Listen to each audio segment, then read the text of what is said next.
Hello yes welcome to my YouTube channel. ഞാൻ നിങ്ങളുടെ സ്വന്തം വോൾക്കാനോ. ഓക്കെ, റെട്രോ സിനിമ ഞാൻ കണ്ടു. എനിക്ക് ഈ സിനിമ ഏറ്റവും ഇഷ്ടപ്പെട്ടു എന്ന് പറയുന്നതിനെക്കാളും സൂര്യ സാർ 2014 സിംഗം 2 ശേഷം റിട്ടേൺ അടിച്ചു എന്ന് പറയാൻ എനിക്ക് ഏറ്റവും വലിയ ആഗ്രഹം. കാരണം ഇത്രയും വർഷമായി ഞാൻ ഈ ഒരു ദിവസത്തിന് വേണ്ടി കാത്തിരുന്നത്. സൂര്യ സാറിന്റെ റിട്ടേൺ കങ്കുവയിൽ കിട്ടുമെന്ന് വിചാരിച്ചു, കങ്കുവയിൽ കിട്ടിയില്ല. ബട്ട് ഈ cinema perfectly connect with Surya sir. പിന്നെ കാർത്തിക് സുബ്ബരാജ് സാറിന് വലിയൊരു നന്ദി പറയണം സൂര്യ ഫ്രണ്ട്സ്. കാരണം ഇങ്ങനെ സൂര്യ സാറിനെ ഇനി കാണാൻ സാധിക്കുമോ എന്ന് ചോദിച്ചു കഴിഞ്ഞാൽ വെട്രിമാറൻ സാറിനെ കൊണ്ട് മാത്രമേ ഇതുപോലൊരു സിനിമ ഇനി ചെയ്യാൻ സാധിക്കൂ. കാരണം ഈ സിനിമയുടെ ഓൺലൈൻ പ്ലോട്ട് എന്ന് പറഞ്ഞാൽ ദൈവം നിങ്ങൾക്ക് തന്നിട്ടുള്ള ഏറ്റവും പ്രധാനപ്പെട്ട ഒന്നാണ് നമ്മളെ സ്മൈൽ എന്ന് പറയുന്നത്. ആ സ്മൈലിനെ ദൈവം നമ്മളെ കയ്യിൽ നിന്ന് തട്ടിയെടുത്തു കഴിഞ്ഞാലോ, മറ്റൊരു ദൈവം തട്ടിയെടുത്താലോ, ആ ദൈവത്തിന്റെ അടുത്ത് എതിർക്കാൻ വേണ്ടി യഥാർത്ഥത്തിൽ വീണ്ടും ദൈവം ജനിച്ചു വന്നാൽ എങ്ങനെ ഇരിക്കും? അതാണ് ഈ സിനിമയുടെ plot. Simple plot. But first ഹാഫിനെ സംബന്ധിച്ചിടത്തോളം ഈ സിനിമ പെർഫെക്റ്റ് ആയിട്ട് ഒരു കണക്ട് ആയിട്ട് ലവ് സീൻസ് നമ്മളെ മനസ്സിലിരിക്കും. സെക്കൻഡ് ഹാഫ് ആകുമ്പോൾ ലവ് സീൻസിന്റെ കഥ അങ്ങ് മാറും. ട്രാക്ക് പെട്ടെന്ന് വേറൊരു ട്രാക്കിലോട്ട് പോകും. The god mode, the one mode. ഇതാണ് സിനിമയെ സംബന്ധിച്ചുള്ള എനിക്ക് ഏറ്റവും ഇഷ്ടപ്പെട്ടത്. ഫസ്റ്റ് ഹാഫ് ആ ലവ് പോർഷൻസ് വളരെയധികം സൂപ്പറായിരുന്നു, വളരെ സൂപ്പറായിരുന്നു. സെക്കൻഡ് പോർഷൻ എത്തിയപ്പോൾ ക്യാരക്ടറിന്റെ ഇന്റൻസിറ്റി കൂടി. സെക്കൻഡ് ഹാഫിൽ കുറച്ച് ലാഗ് വന്നു.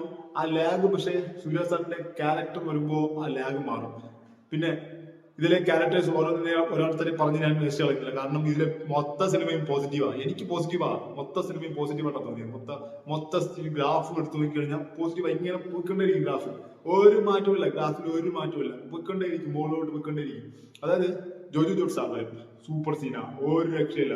പിന്നെ ജയറാം സാറിനെ നമ്മളെ കമലഹാസന്റെ സിനിമയിൽ കൊണ്ടിട്ട് ഒരു പണിപ്പാട് പെടുത്തി. ബട്ട് ഈ സിനിമയിൽ അങ്ങനെ ഒന്നുമല്ല. കുറച്ച് കട്ടിയായിട്ടുള്ള കിട്ടുക്കാച്ചിയായിട്ടുള്ള കോമഡി സീൻസ് ആണ് കൊടുത്തിട്ടുള്ളത്. പിന്നെ പ്രധാനമായിട്ട് പറയാനുള്ളത്, ഈ സൂര്യ സാറിന്റെ യങ് വേർഷൻ ചെയ്യുന്ന ഒരു പയ്യനുണ്ട്, വേറെ ലെവൽ കിടുക്കാച്ചി പെർഫോമൻസ്. പിന്നെ പ്രധാനമായിട്ട് പറയാനുള്ളത് ഇതിലെ വില്ലൻ ക്യാരക്ടർ. പിന്നെ വില്ലൻ ക്യാരക്ടറിനെ കുറിച്ച് കൂടുതൽ പറയണ്ട. ഒരു വില്ലൻ ക്യാരക്ടറിനെ തട്ടി തൂക്കും. അത് അങ്ങനെ സ്വന്തമായിട്ട് അങ്ങ് ചാവുന്ന സീനുണ്ട്. അത് സോറി അത് നിങ്ങൾ സിനിമ കാണുമ്പോൾ ഓക്കെ ആവും. സിനിമയെ കുറിച്ച് ഓവർ എക്സൈറ്റ്മെന്റ് ആയതുകൊണ്ട് ചിലപ്പോൾ സ്പോയിലർ ആവാൻ സാധ്യതയുണ്ട്. അതുകൊണ്ട് ഇതിനെ കുറിച്ച് ഓവർ എക്സൈറ്റ്മെന്റ് ഞാൻ പറയുന്നില്ല. കുറച്ച് എക്സൈറ്റ്മെന്റ് കുറയ്ക്കാം, കുറയട്ടെ.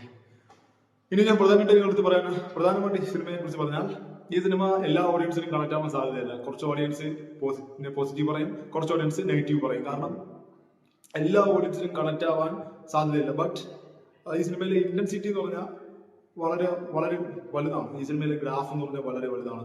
ഈ സിനിമ കുറച്ച് ദിവസം കൊണ്ടതിലോ തട്ടിയെടുത്ത സിനിമ പോലെ നമുക്ക് ഫീൽ ചെയ്യും.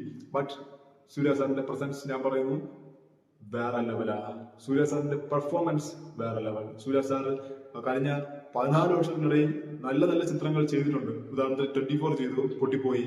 അത് ഫാൻസ് കാരണമാണ് സത്യത്തിൽ ഇങ്ങനെ സംഭവിച്ചത്. കാരണം ഫാൻസ് നല്ല സിനിമകൾ ഏറ്റെടുക്കുന്നില്ല എന്നുള്ളതാണ് സത്യം പറഞ്ഞാൽ ഇതിന്റെ യഥാർത്ഥത്തിലെ ബാക്ക്ഗ്രൗണ്ട് എന്ന് പറഞ്ഞാൽ. ബാക്ക്ഗ്രൗണ്ടിൽ സൂര്യ സാർ പൊട്ടുന്നു. സൂര്യ സാറിന്റെ ഫാൻസ് സൂര്യ സാറിനെ ഏറ്റെടുക്കുന്നില്ല. ബട്ട് ഈ സിനിമയിൽ ഏറ്റെടുത്തില്ല എങ്കിൽ ഇനി ഒരു സിനിമയിൽ ഏറ്റെടുക്കാൻ പോകുന്നത്. അതാണ് എനിക്ക് പറയാനുള്ളത്. പേഴ്സണലി എനിക്ക് പറയാനുള്ളത് സൂര്യ സാറിന്റെ ഫാൻസിനോട്, സൂര്യ സാറിന്റെ ഈ സിനിമയിൽ നിങ്ങൾ നെഗറ്റീവ് പറയുകയാണെങ്കിൽ വേറെ ഒരു സിനിമയിൽ ഇനി കാണാൻ പോകാതിരിക്കുന്നത് നല്ലത്. കാണാൻ പോകാതിരിക്കുന്നതാണ് നല്ലതെന്നാണ് ഞാൻ പറയുന്നത്. പിന്നെ ഈ സിനിമയെ കുറിച്ച് എനിക്ക് പറയാനുള്ളത്, സിനിമയിൽ ഉടനീളം സൂര്യ സാറിനെ കാണിക്കുന്നുണ്ട്. സൂര്യ സാറിന്റെ അഴിഞ്ഞാട്ടം കാണാം. സൂര്യ സാർ ഈ സിനിമയിൽ എത്രത്തോളം വർക്ക്ഔട്ട് ചെയ്തിട്ടുണ്ടെന്ന് നമുക്ക് കാണാൻ സാധിക്കും. കങ്കു സിനിമയിൽ കൊടുത്ത എഫക്ട് ഇതിൽ കൊടുത്തിട്ടില്ല. ബട്ട് കങ്കു സിനിമയിൽ എത്രത്തോളം എഫക്ട് കൊടുത്തിട്ടുള്ള ആ എഫക്ട് ഇതിൽ കൊടുത്തിട്ടില്ല. ബട്ട് കൊടുത്തിട്ടുള്ള അത്ര എഫക്ട് ഈ സിനിമയിൽ നിങ്ങൾക്ക് കാണാൻ സാധിക്കും. എനിക്ക് ഏറ്റവും ഇഷ്ടപ്പെട്ട ഒരു സീൻ ഞാൻ പറയാം. ലവ് ഫെയിലിയർ ആകുമ്പോൾ ഒരു സീൻ ഉണ്ടല്ലോ, ലവ് ഫെയിലിയറുമ്പോൾ ദാറ്റ്സ് വാട്ട് ഈസ് ആൻസർ. എനിക്ക് ഏറ്റവും ഇഷ്ടപ്പെട്ട ആ ഒരു സീൻ എന്ന് പറഞ്ഞാൽ ലവ് മോഡ് പൊളിയുമ്പോഴുള്ള സീനാണ്. അത്രയും നേരം ഈ തിയേറ്ററിൽ ഞാൻ ചെറിയ ഒരു ടെൻഷൻ ഉണ്ടായിരുന്നു. ഈ സൂര്യ സാറ് ആ പെണ്ണിന് വേണ്ടി ചുമ്മാ നല്ലുണ്ടാക്കുന്നത് ആൻസറുണ്ട്.